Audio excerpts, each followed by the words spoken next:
Now, we've all heard of the saying that one man's trash is another man's treasure. Well, today we're going to meet somebody who takes scrap and junk material and turns it into unique and novel finds. Let's go meet him.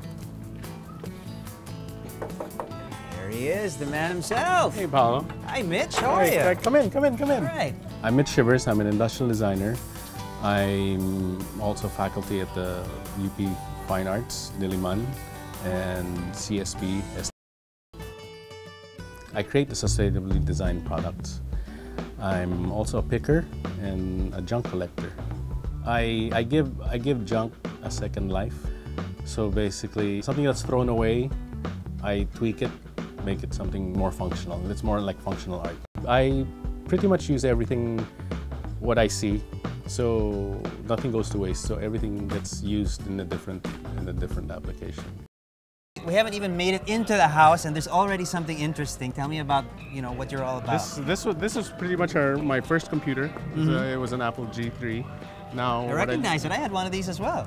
And I said, what the heck? Might as well make something use out of it. So instead of putting a regular mailbox, so now you just put in the CD slot. There you go. Your snail mail goes in there. Once the mail's in, you see it right through here. Release the pin and just get your mail right here. There you go.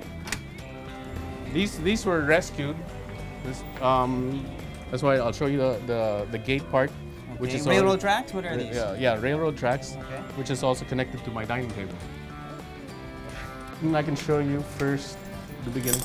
The stairs, the leftover wood that was cut from the stairs, ended up here in the wall art. Nothing's wasted. Nothing's wasted. Okay, now we move on to the dining room. So the leftover parts of the gate ended up here in the dining table, which I designed. Good stuff. Okay, so it's more of the railroad tracks, trams, yeah, tracks. And I just pieced it together, so got the glass, and that's it. All right. Got a table. This is a tree trunk which was rescued. I mean, this is the kind of thing you see lying by the side of the road. Exactly. Just left out there to rot. Yep. I added wheels and got some nice bling to it. Yeah. Okay. Stainless steel conveyor belt. Added wheels. Now you have a stool. You've got me really curious about how you get things done, Mitch.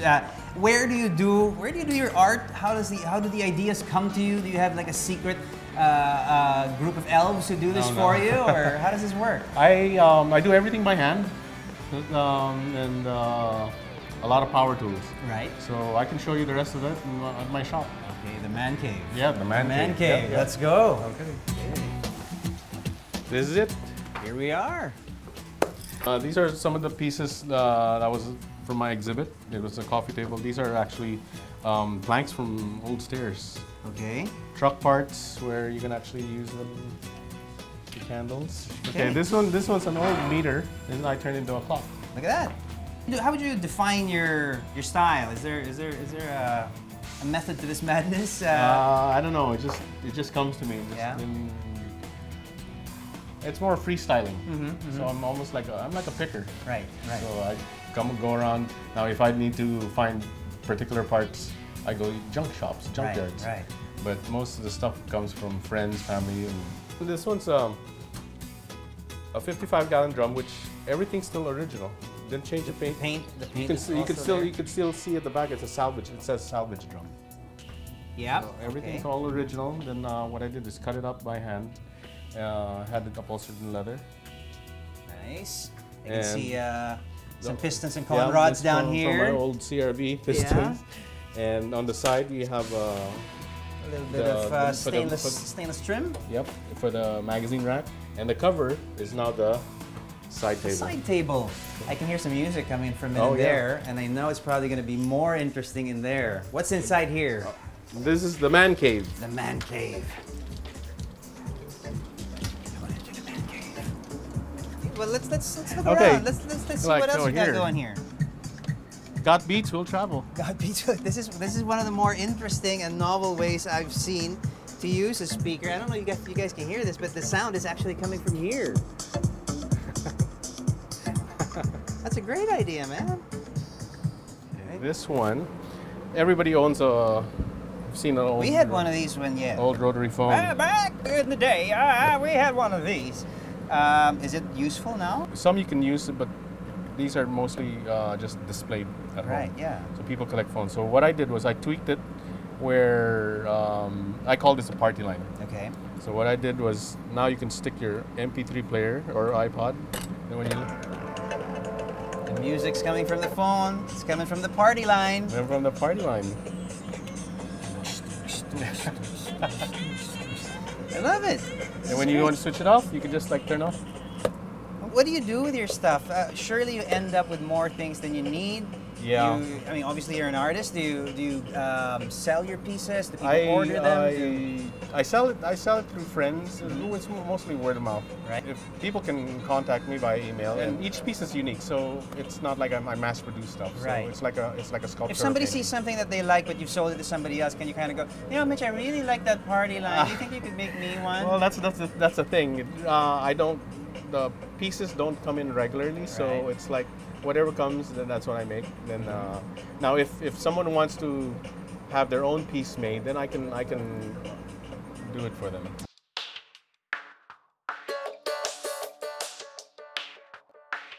In each of his unique creations, Mitch makes it a point to incorporate 4 principles of sustainable design.